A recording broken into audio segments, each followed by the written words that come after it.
Japan in British Foreign Policy 1900 to 1941, a 54-minute presentation sponsored by the Defence Studies Department, held at JSCSC, Collingwood Room at Shrivenham, on the 27th of January 2006.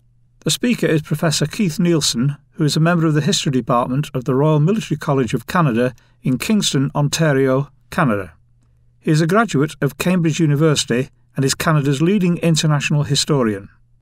This lecture deals with the Japanese factor in Imperial defence, 1894 to 1941.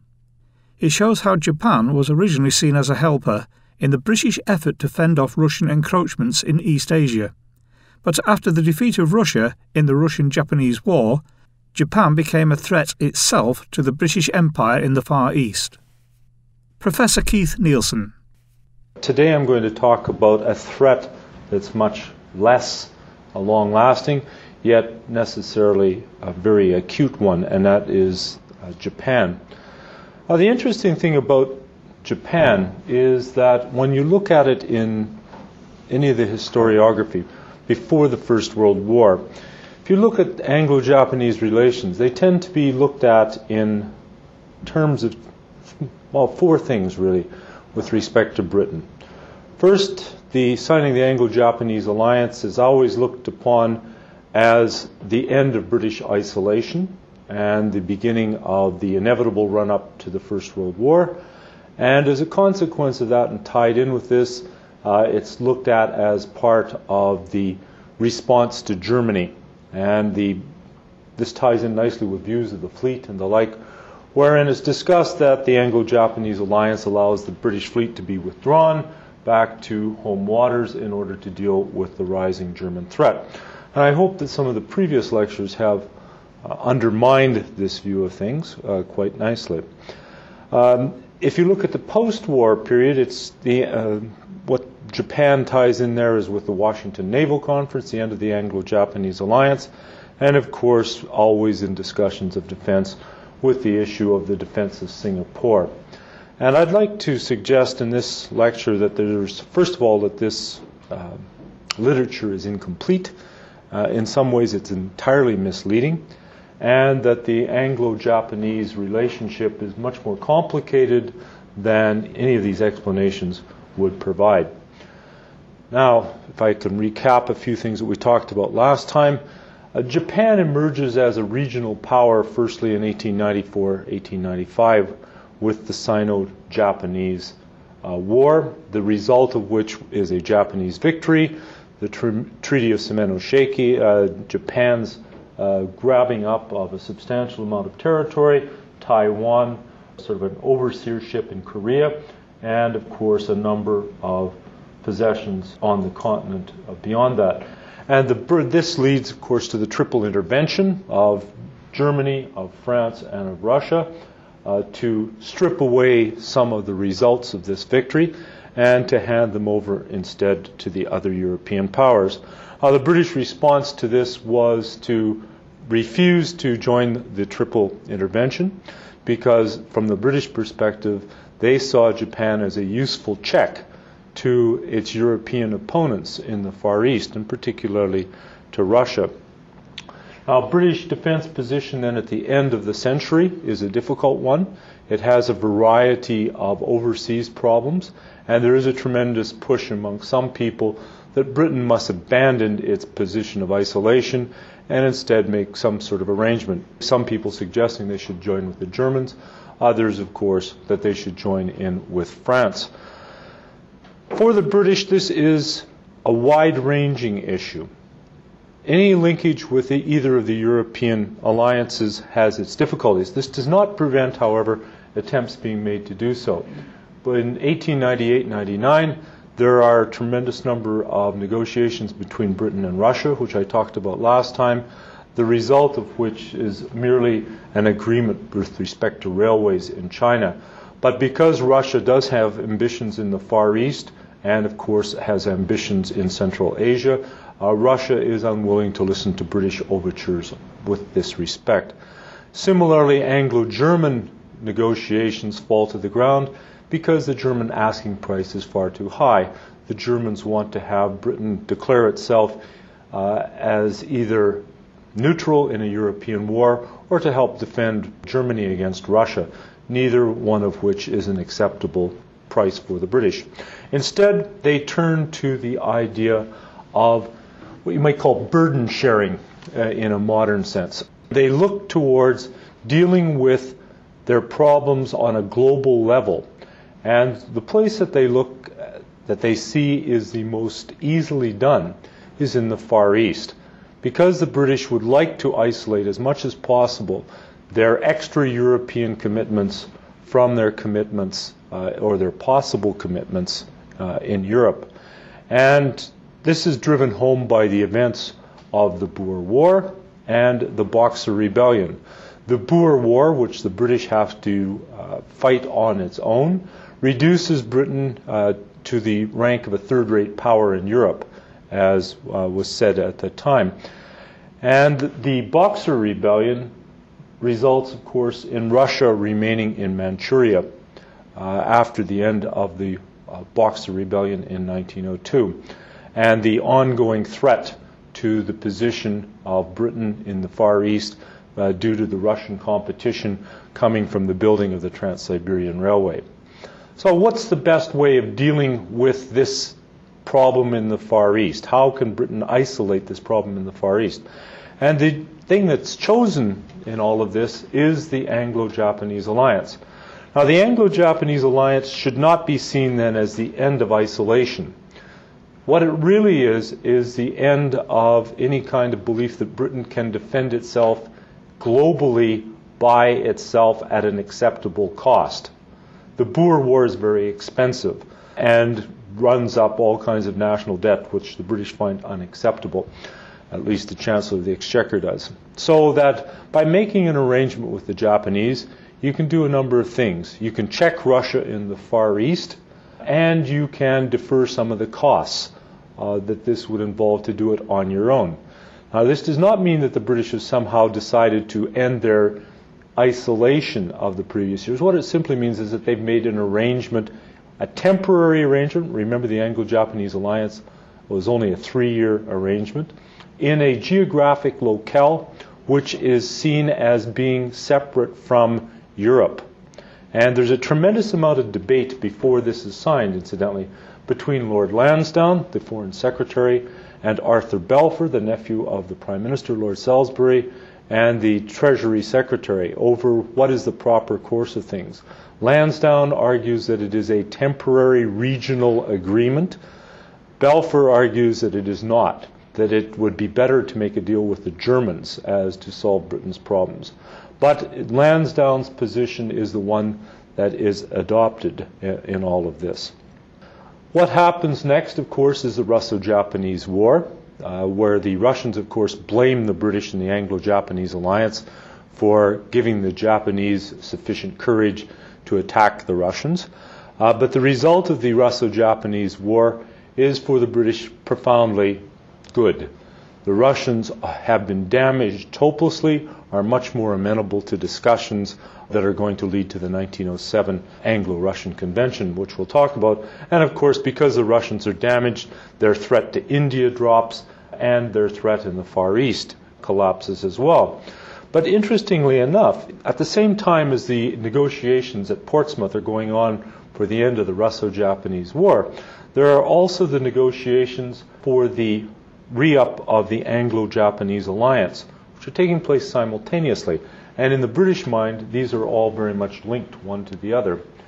And the British interests in the renewal of the Anglo-Japanese Alliance in 1905 are strongly linked to imperial defense. When the British look at this, they say, what did we get out of 1902 to 1905? And their answer is, we got nothing out of it. It was all for the Japanese. Forgetting, of course, why they signed it in 1902. I mean, after all, it was our forbearance, the British argue, that it was allowed Japan to focus without fear of any kind of European intervention on their war with Russia. And there are tremendous fears amongst the British at the end of the Russo-Japanese War that the Russians will perhaps try to recoup any kind of loss of prestige that they've had by an attack upon India. So the British look at the renewal of the Anglo-Japanese Alliance as a chance to solve another one of their imperial defense problems. Remember, I talked to you last time in 1904, 1905, the first thing that the CID, after its creation, first thing that they look at is how to defend India, and that the costs of defending India were enormously high. The numbers of men were far beyond anything that was logically possible without conscription, which was politically unacceptable. So what the British are looking at then is, how can we get some kind of deal with the Japanese that will aid us in our own imperial defense? And one of the lesser remarked upon aspects of the renewal of the Anglo-Japanese Alliance is an attempt made to try and squeeze the Japanese into providing troops for the defense of India, which is initially accepted, but then when the staffs get together to chat about this afterwards, it becomes clear that the wording is vague, that the Japanese have promised that if you're attacked by Russia in India, what we'll do is we'll send more troops to Korea to threaten the Russians there. And then the British also start thinking a little bit along racial lines. What would it mean in India and their position with the Indian Army if they were forced to bring in non-white, non-European troops to help bolster their position against the Russians? And as a result of this, we get a collapse of any kind of idea of Japanese collaboration for the defense of India. So this falls to the ground quite nicely.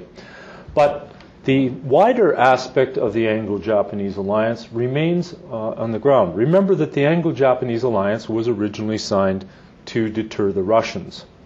Now that the Russians are weaker after 1905, and particularly after the signing of the Anglo-Russian Convention of 1907, a political settlement with Russia has, for the large part, negated the Russian threat, or at least put it off to one side until it grows again just before the First World War, to the British imperial position. But with the growth of Japanese power, what is there to prevent the Japanese from becoming a threat in the Far East? And indeed a threat much greater than anyone else is able to provide in the Far East, because Japan sits outside the European great power system. If Russia is going to do something to you in the Far East, quite likely this will be combined with something in Europe as well, at which point there will be a natural check against Russia generated in Europe itself. But if Japan acts regionally as a great power, what exactly will Britain be able to conjure up in order to oppose the Japanese in the Far East?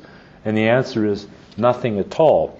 So what you're faced with is the specter of something like the Boer War, where, except that you'll be fighting a much more competent or much more powerful opponent in a venue even further away than South Africa, and something that will, of course, reduce your power in Europe to a minimum. Plus, of course, Japan's population at this point is growing rapidly, and the Japanese are being kept out of the areas that they want to emigrate into.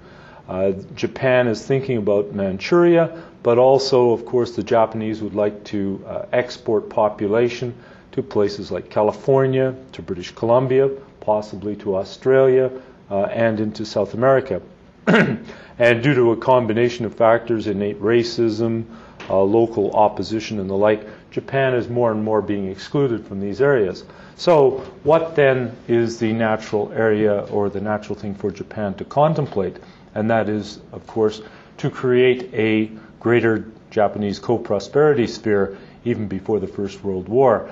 And this generates within the British Empire tremendous fears about Japanese aggression. Australia and New Zealand at the 1911 Imperial Conference raised this point very strongly. They're quite concerned about how there's going to be any kind of check to the Japanese. And they're lied to and fobbed off by the First Lord of the Admiralty, Winston Churchill, and by Sir Edward Grey, both of whom lie to them quite considerably about what kind of opposition will be provided, and of course about Japan's political position in all of this. Now, the First World War underlines the possibility of a Japanese threat. While Japan is technically an ally, remember that the Japanese come into the war in mid-August 1914, and does send some Japanese ships in order to aid with problems in the Mediterranean and in the Indian Sea, allowing more ships to be freed up for the blockade.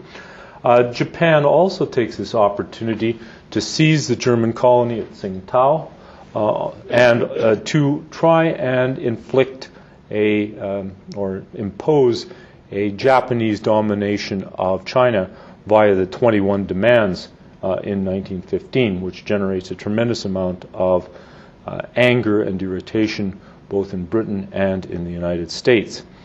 The Japanese are also not terribly solid allies with respect to an interesting and little-known aspect of the First World War, that is to say, Indian sedition. There's a tremendous amount of sedition in India in the First World War, and this takes place on a worldwide basis. It takes place on the west coast of the United States. It takes place all down the Malay Peninsula and the like. And a great number of Indian seditionists are in Japan. The Japanese government is extremely reluctant to deal with these people despite pressure from the British. And indeed, it's quite clear that the Japanese government is to some extent supporting Indian seditionists during this time. Again, making the British worry about Japan's longer-term goals and wondering about whether or not the Anglo-Japanese Alliance is of any real value anymore. Further, American-Japanese relations are not good during the First World War, particularly from California with fears of Japanese immigration. But in general, a fear of Japan's interests in the Far East is quite prevalent in the United States, partly fueled by missionary elements as well. And you see this concern about Japan manifests itself quite clearly during 1918-1919 in discussions of whether or not Japan should become part of the Allied interventionary forces in Siberia. The British, for the most part, are in favor of this because they hope that the Japanese will be able to serve as the nucleus to reinstitute the Eastern Front. But there are fears about Japan perhaps expanding down into Central Asia, going the same route that the Russians had, or of Japan supporting pan-Turanian movements in Central Asia. And throughout sort of the period from 1917 to about 1923 or 24, this idea of a Japanese Turkish axis along the northern frontier of India is one of the great features of British adventure fiction in all of this time. I mean Secret Service stuff, because it's more or less the same thing. And in fact, there's the interesting idea that the rumors spread amongst the Islamic lands that the Emperor of Japan is considering converting to Islam in all of this, which doesn't seem too likely. I mean, when you are the descendant of Jimmu-Timu, the god that made Earth, I doubt that you're going to convert to a secondary kind of religion. But that's just another issue entirely. Now, in the post-war, right after the end of the war, the first issue that comes up is the discussion of the Anglo-Japanese Alliance, which is due to be renewed in 1921. And a whole series of things conspire against the renewal of the Anglo-Japanese Alliance. First of all, the Russian threat in the Far East. The original reason is not that strong. The Bolsheviks in 1921 do not control Siberia, and it doesn't appear as if there will be any kind of concerted Soviet threat that needs to be checked by force of arms. A Soviet threat in this region is going to be an ideological threat via Lenin's idea of imperialism, the highest stage of capitalism, the idea of subversion of the British Empire. But this is not something against which the Japanese can provide any kind of resistance. So that's one of the issues that stands aside. There's another issue entirely. This is the issue of the empire. What does the empire think about the renewal of the Anglo-Japanese Alliance? And here there are divided councils in all of this. Australia and New Zealand are very much afraid of Japan, as they had been before in 1911. They would like to see the Anglo-Japanese Alliance renewed if possible. However, this puts them entirely at odds with Canada, which does not want to see the Anglo-Japanese Alliance renewed because of what this would mean for Canadian-American relations. And here, the American position is quite crucial in all of this. The United States is convinced that the Anglo-Japanese Alliance is one that tries to keep them out of the Far East and prevent America from having a level playing field in the Far East.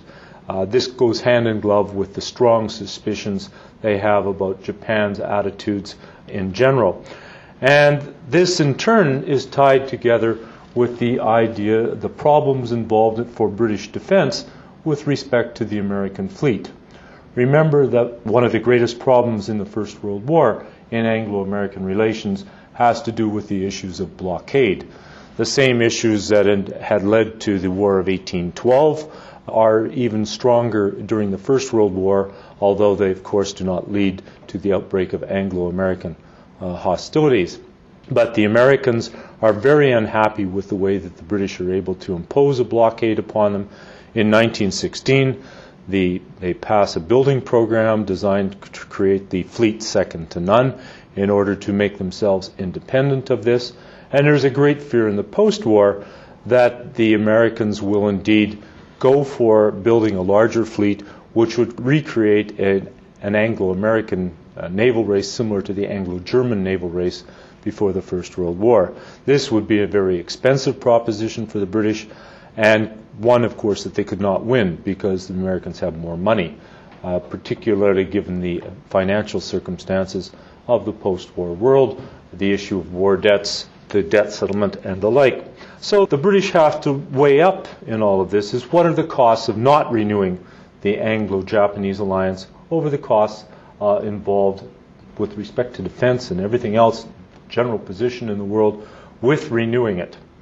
So what they come down to in 1921-22, after a very complicated series of discussions and debates, is that there has to be a way to get around this by letting down the Japanese comfortably so that they won't feel as if they've been slighted. Remember, Japan is very sensitive on this point. One of the things that contributes to this is that at the Treaty of Versailles, the whole issue of racial equality, which the Japanese had attempted to raise, had been essentially ignored by the other powers. It hadn't become part of the peace settlement. So that the Japanese more and more feel as if that somehow this was a sort of a white man's club in all of this and that they had been excluded from this settlement. The solution that is worked out by Arthur Balfour, the multi-talented man at the center of British planning at this point. And Balfour comes up with a rather complicated, but I think a rather elegant solution to all of this. And this is what happens at Washington in 1922. Most people, when they talk about Washington, they talk about the 5 power ratios that are worked out with respect to battleships and other heavy craft between Britain, the United States, Japan, and France and Italy. But this is only part and parcel of a much larger settlement, and this has to do with the fact that the Anglo-Japanese Alliance is not going to be renewed. On the one hand, you have a guarantee of China's position, the so-called 9-power treaty, which the major powers involved all agree to respect China's territorial integrity.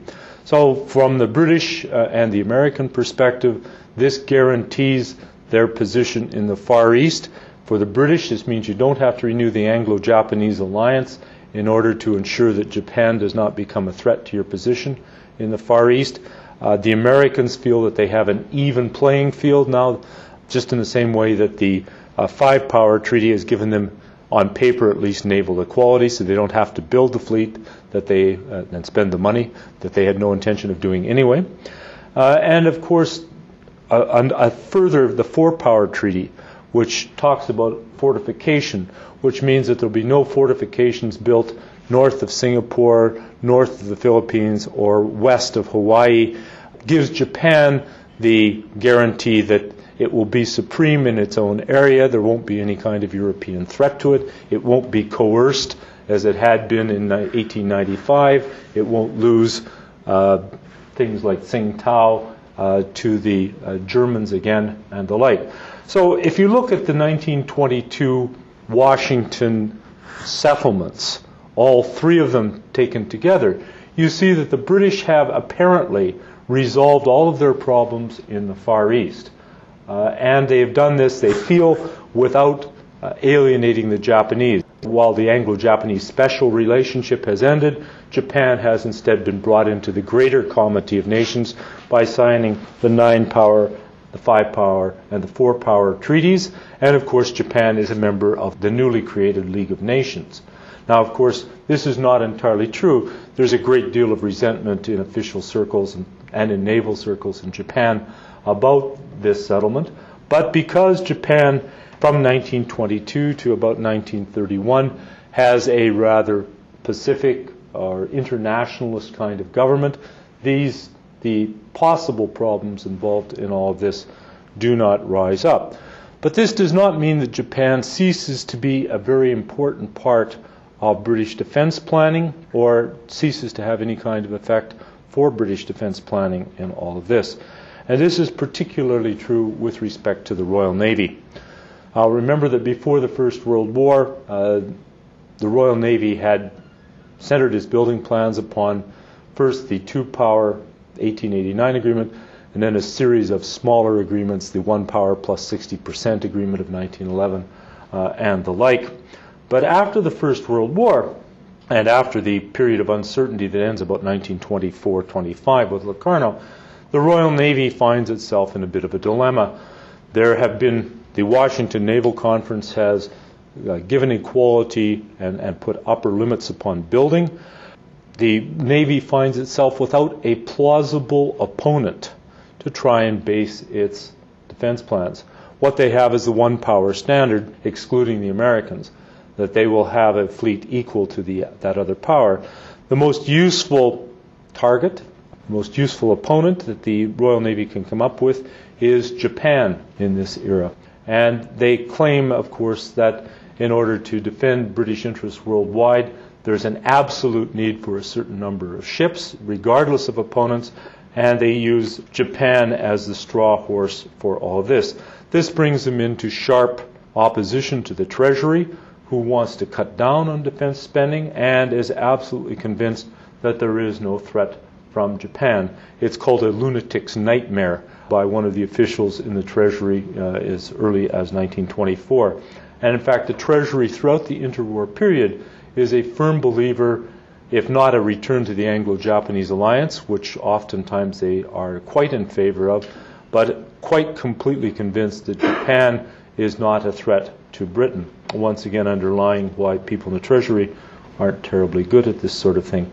The Foreign Office in the 1920s believes Japan is not a threat at all, and here they find themselves to some extent in alliance with the Treasury, although the Treasury continues in this belief long after it ceases to be viable.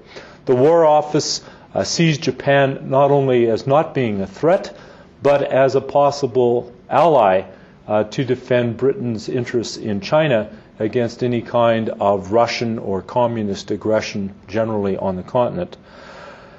And of course, at the bottom of all of this is that hub of British defense planning for the Far East and all of this. This is the building of the Singapore Naval Base, which is down to the south, further down to the south. The idea of creating a barrier to any kind of expansion anyway. And in fact, one of the underlying principles throughout the interwar period is that if Japan is going to be contained or Japan becomes a threat, there will not be an attack upon Japan. That's impossible. But instead, Japan will be strangled by an economic blockade, which will be based upon Singapore and operate across sort of Malaya, the Malay barrier.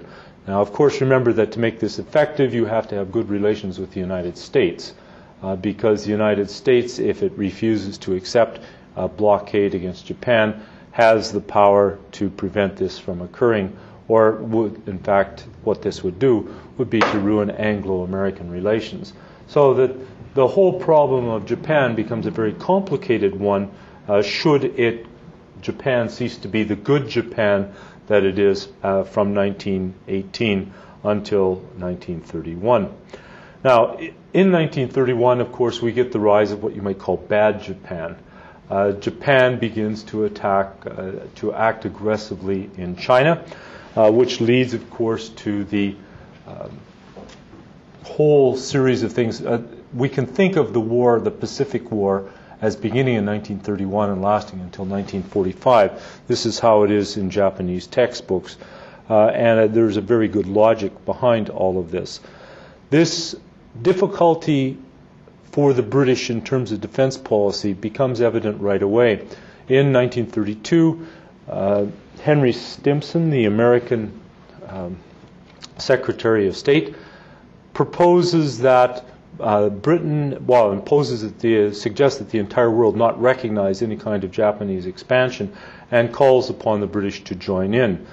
Now, the British would like to join in if there was some sort of effective means of doing so, but they suspect that the Americans will simply talk about this rather than provide any of the forces necessary to do this. And at the same time, the British want to work through the League of Nations, which of course has appointed a commission to go out and investigate all of this, so that the British refuse to join the Americans, which leads to a belief in the United States that the British have let them down, that they are an unreliable friend, and that they can't be trusted to help in the Far East, a problem that is going to dog Anglo-American relations all the way until 1941 at least, and perhaps even beyond this as well. Nonetheless, the British do respond to the Japanese expansion into China by deciding in 1933-34 at the Defense Requirements Subcommittee meetings that they're going to have to rearm. Most people always look at this as saying this is a point where the Germans become the ultimate enemy and the like, but if you look at the DRC report, the first deficiency that has to be solved for the British is its ability to defend itself in the Far East, not in Europe. And defending itself in the Far East involves pouring more money into Singapore. But the whole problem for all of this is that there's only a limited amount of things you can do. If you're going to start to rebuild the Royal Navy to the level that so as you can defend yourself against Japan and defend yourself in Europe, this requires a level called the two-ocean fleet, which is extremely expensive and which in the straitened circumstances of the early 1930s is not possible for Britain.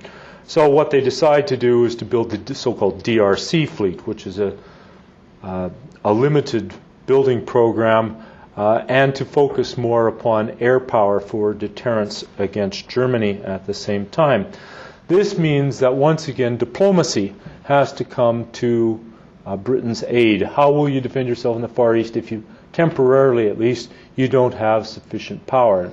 And particularly against an opponent like Japan, where you don't think you can get any kind of support from, after all, not from the League of Nations certainly, it's proved itself to be feckless, and the Japanese leave the League of Nations at any rate.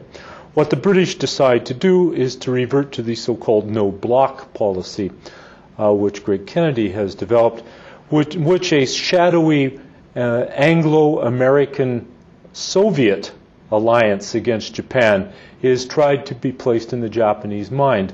Now, this finds fertile ground in a number of ways. The Japanese feel that there is some sort of European white man's club opposed to their expansion in any case, and the British do nothing to try and reject this idea. Of course, the reality is that there isn't any kind of such alliance. What the Americans are willing to commit themselves to is to parallel but not joint operations, and the Soviets have really their own agenda in all of this.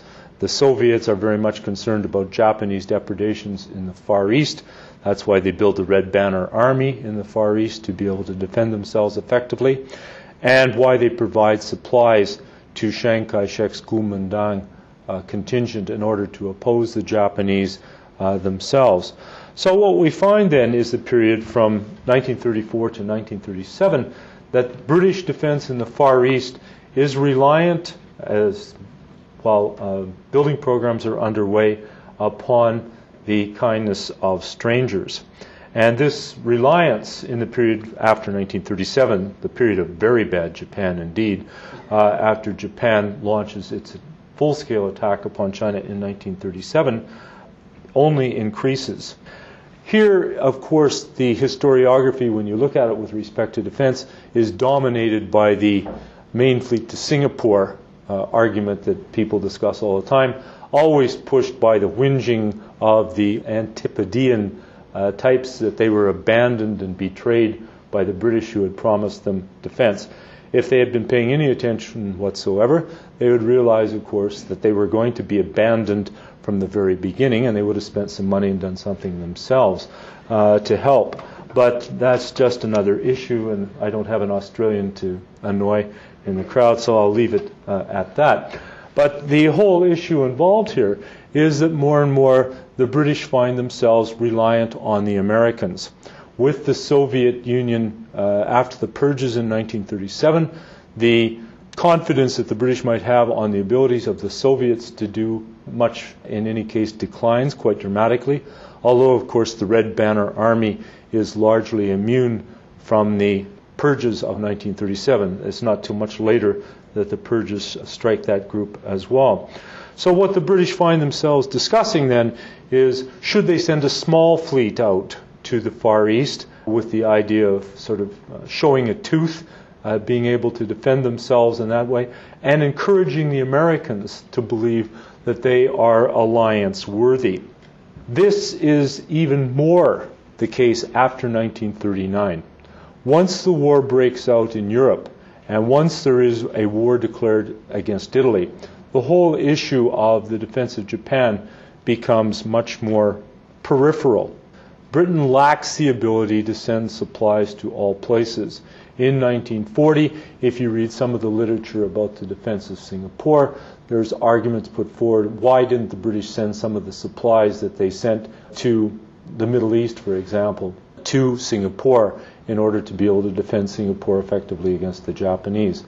That is easily explained by looking at the legacy of the Simon Stimson episode and the fact that British defense in the Far East is entirely dependent upon the perception with the Japanese that the Americans will come in, and in convincing the Americans that they should come in should anything occur.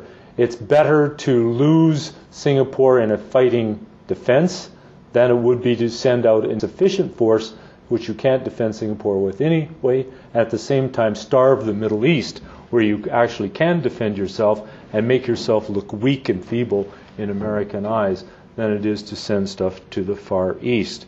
So if you look at other issues in this period, the Tien Sen issue in 1939, when the British backed down to the Japanese temporarily, the key point here is that the British backed down temporarily only as a tactical thing, because in the summer of 1939, after all, they're very much worried about war breaking out in Europe, and they're negotiating the Anglo-Soviet, or trying to negotiate an Anglo-Soviet agreement. They can't do anything right at this point. If you look at the Burma Road in 1940, the British closure of the Burma Road occurs only after the fall of France, reflects force majeure, and it occurs during the monsoon season in any case, when you can't send many supplies to China, and you can explain away to the Americans that the reason you're willing to close it temporarily is not a sign of weakness or anything else, but is merely a temporary thing in order to prevent Japan from taking advantage of the British dilemma in the summer of 1940, and of course as a hint to the Americans that it's time for them to take up and share some of our joint burden, as the British would like to have it. You see this in the ABDA discussions, the Australian, British, Dutch, American discussions in 1941 as well, where the British are making sure that they are working out a practical alliance against the Japanese in order to defend their position.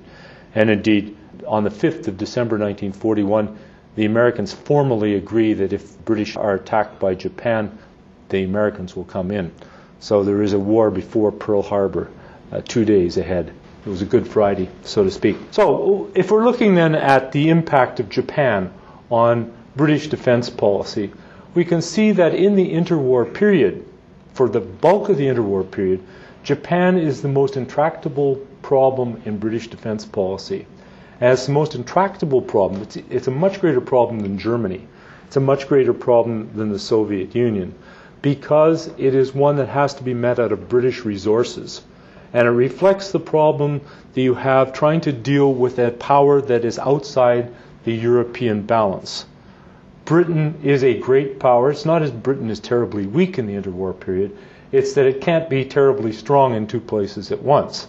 It has sufficient force to be able to exert itself and deal with European problems, if that were the only problems it had. It has sufficient force to be able to deal with the Far East, if that's the only problem it has.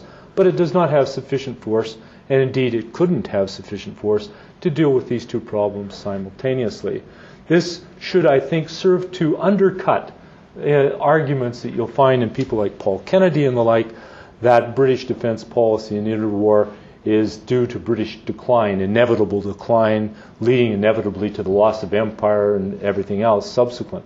This isn't true. If Japan had been a belligerent in the First World War on the wrong side, the British couldn't have dealt with Japan in the First World War either, at the height of British power, nor indeed could they have dealt with a powerful Japan in the 1870s. What it reflects is the change of the world. When you move away from a European-dominated center and you get extra European powers that are strong enough to be a threat to any kind of European power, then the entire global game has changed. It is not the kind of position that you have in the 19th century when the supremacy of Europe is not just taken for granted, but is a reality. And this does not reflect any wider aspects of British decline or a British loss of power or a loss of will to lose empire and things of the nature. It simply reflects a change in the world's circumstances. And for that reason, many of the things that happened in the 1920s and 30s, which are hijacked to explain post-1945 occurrences in the Cold War and Britain's relative decline in the Cold War as a great power, this is a bit of backwards working historiography and does not reflect the interwar period at all. Thank you very much.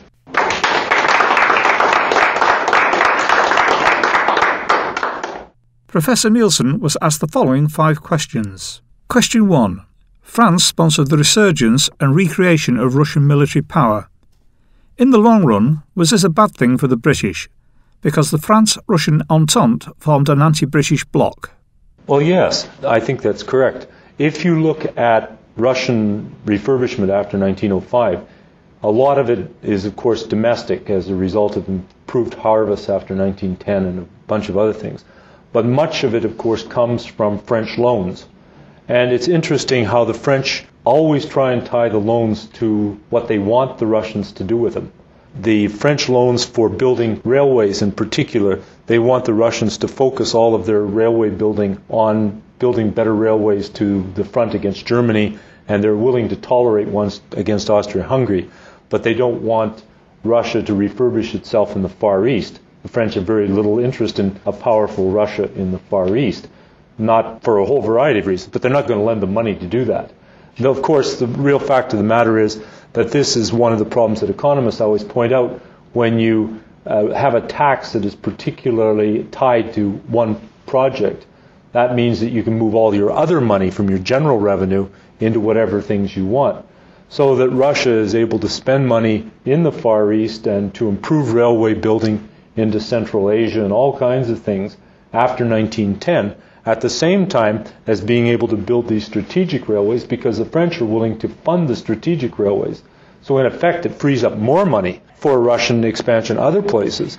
And the great program of 1911-1912, when the Russians are going to increase their standing army to 1.75 million men, up from 1.1 million, so an extra 650,000 men, means not only are you going to have more troops to use against the Germans if you need to, but you're going to have an excess of troops that you can move to other places.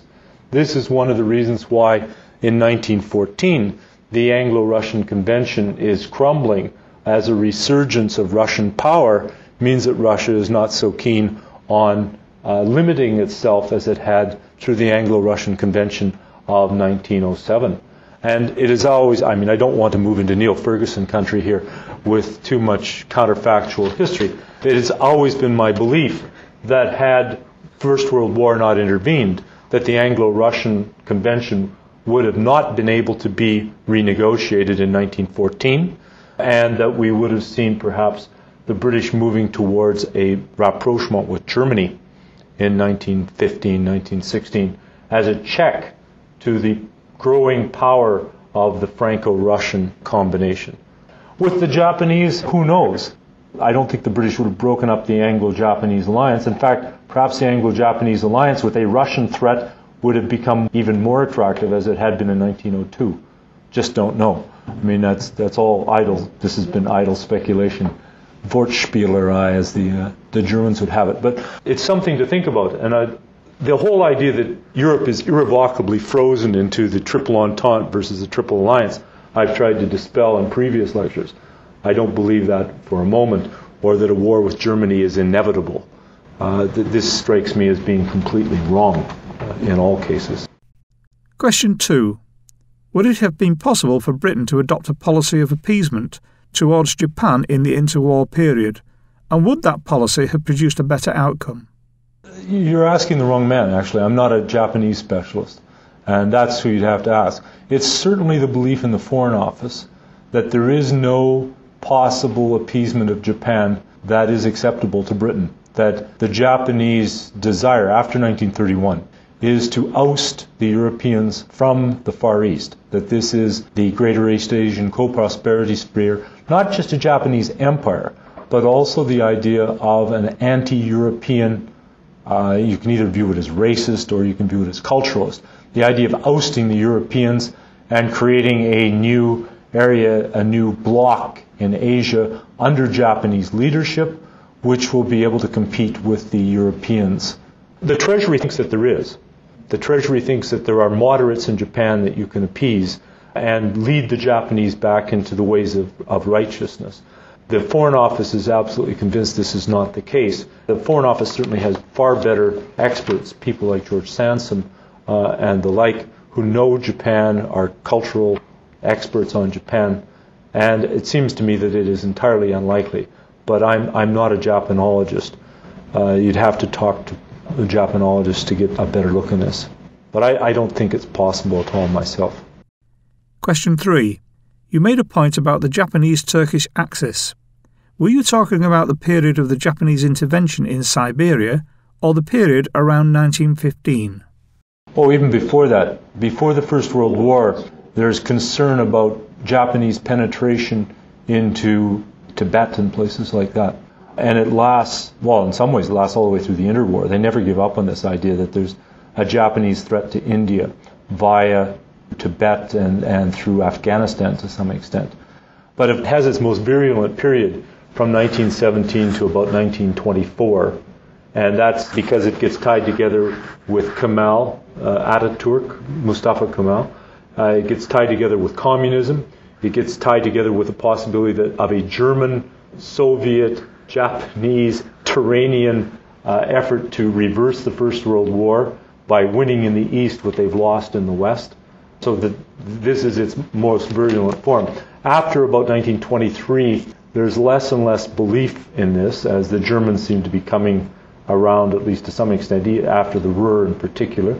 And by 1927, the Interdepartmental Committee on Eastern Unrest is finally put out of business. This is a joint committee to look at all of the supposed plots against the British Empire in the Middle East, which is defined as more or less stretching from India to Egypt. Finally, the Foreign Office puts them out of business because it's viewed as a disruptive force, spreading too many lies and confusing policymakers and the like, and attempting to squeeze money out. So by 1927, this dies down to some extent. But it remains in place throughout the interwar, though. Question 4. From 1918, did the Foreign Office have a favourable attitude towards the Japanese intervention in Siberia?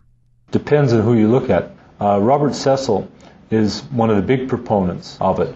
One of the problems in all of this, though, is that how it affects Anglo-American relations, because the Americans are opposed to it. And if the Americans are opposed to it, the British aren't going to push it. It's the problem, really, in one sense, of the entire interwar. If you have to make a choice between America or Japan, and if it's an either or, who do you pick? The Treasury says Japan, showing once again that the Treasury aren't very bright. The Foreign Office always says it's America. If it comes down to it and we have to pick one, then we'll always pick the Americans, because the Americans are much more powerful. And they can help you a number of places. The Japanese can only be an annoyance. They're an annoyance in the Far East. And really, one of the things you have to remember is, if the Americans are on side, the Japanese aren't a threat. As soon as the Americans will help you, then you don't have to worry about the Japanese. And that's quite clear. I mean, if you look at the Pacific War, one of the things that's quite current in the literature, because it's trendy, is to talk about racial prejudice and all this, how they underestimate the Japanese and things, slanted-eyed pilots can't fly and things like that. This is nonsense.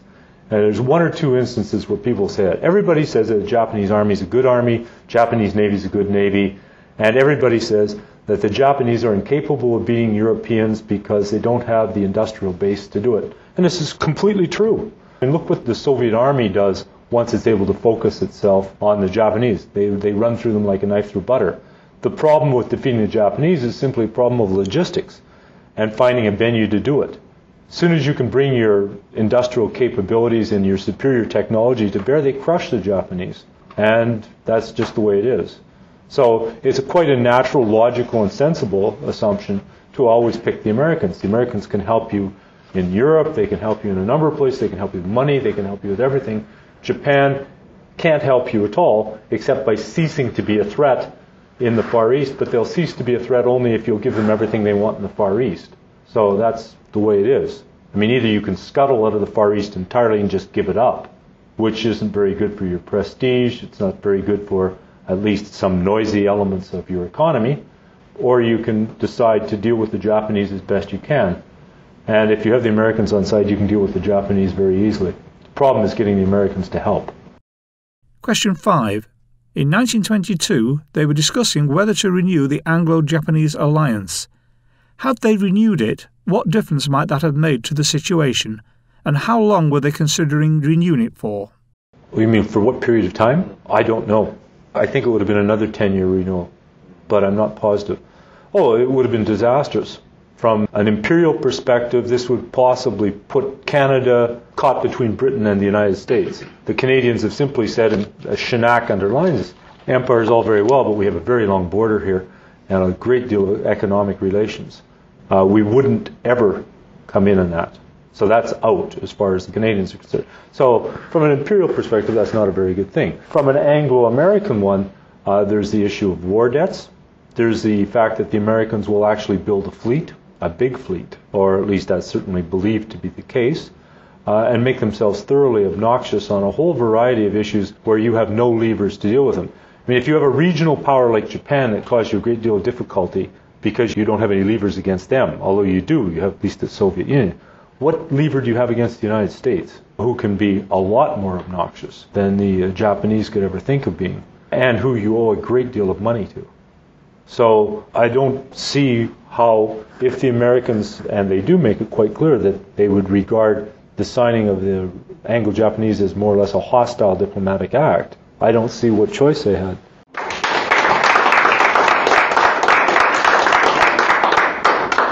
Professor Nielsen can be contacted by email at Nielsen, that's Neilson, -K @rmc.ca.